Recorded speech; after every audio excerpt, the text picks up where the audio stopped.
Hi, I'm Jeff Johnson, and this is The Takeaway. This is The Takeaway recorded May 1st, 2016. Boxed in, Session 5. There's a story of two guys that are walking down the road, and they've been friends for years, and the one friend says, "Hey, if you had $1 million, would you give me half of that?" And the friend said, "Well, listen, you know I would do that. We've been friends for years. You're closer than a brother. Of course, if I had $1 million, I would give you half of it."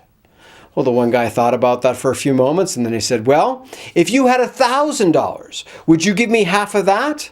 And he thought for a second, and he said, "Well, of course I would. If I had $1,000 today, I would give you $500.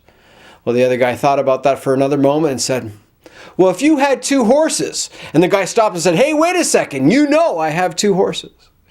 What I'm getting at, folks, is the fact that we're very good to give away and to allow ourselves to be very generous with things that we don't have. But the moment that we have something in what we call our possession, we get very clingy, or we want to hang on to it the best of our ability.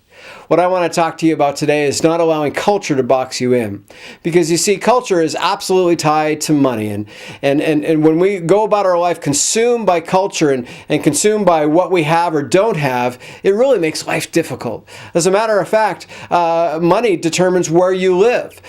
Many folks make the mistake of trying to buy too much house, and then they always seem to be behind every week. Other folks take a job they don't like, but they want more money, so they'll work it instead of going after a career that they find very fulfilling and maybe cutting back on their spending and doing that. And even other people won't associate with certain people because they don't fit the same socioeconomic group. What I'm getting at is sometimes money causes us to make decisions that aren't really very, well, they're not friendly, or they're not very edifying to our lives, and they certainly don't give us life.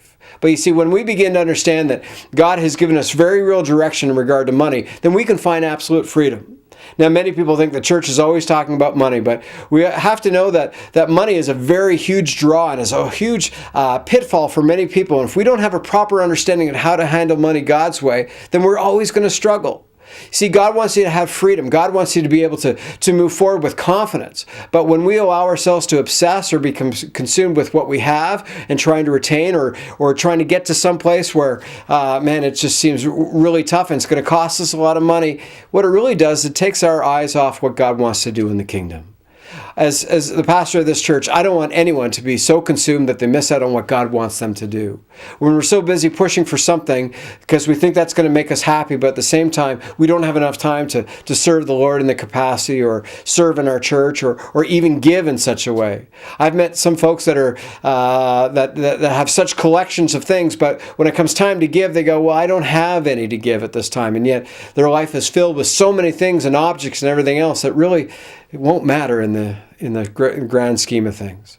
What we have to remember is that God owns everything. And in the garden, right there with Adam and Eve, he gave them a command. He gave them a job. He said, "Listen, I want you to be stewards of this all. I want you to manage this." And that law, that rule hasn't been rescinded. You and I are called to be good managers of everything that God has given us. And that just doesn't mean our money, but that means our bodies and our property and all these different things.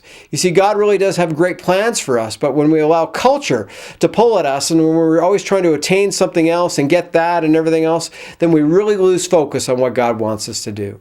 The fact of the matter is that God wants to reward us. God does want us to have nice things, but when we chase those things instead of going after God first, then, well, you know what happens? We get lost in the shuffle and we pretty soon lose out on that which we feel like God is calling us forward to do because we lose focus.